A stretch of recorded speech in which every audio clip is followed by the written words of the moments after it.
شروع اللہ کے نام سے جو بڑا مہربان اور نہایت رحم کرنے والا ہے۔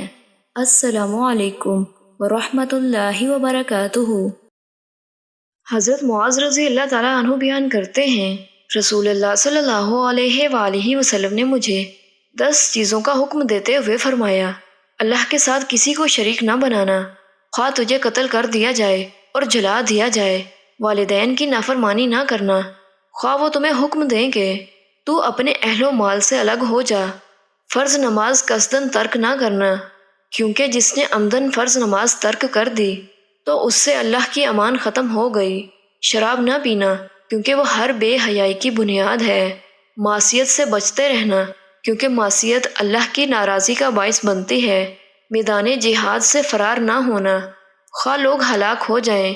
جب لوگ طاعون کی وجہ سے موت کا شکار ہو جائیں اور تم ان میں موجود ہو تو پھر وہیں رہو، اپنی استطاعت کے مطابق اپنے مال میں سے اپنی اولاد پر خرچ کر، ادب سکھانے کی خاطر ان سے کوئی سمجھوتا نہ کر، یعنی مارنے کی ضرورت پڑے تو مار، اور اللہ کے بارے میں انہیں ڈراتے رہو۔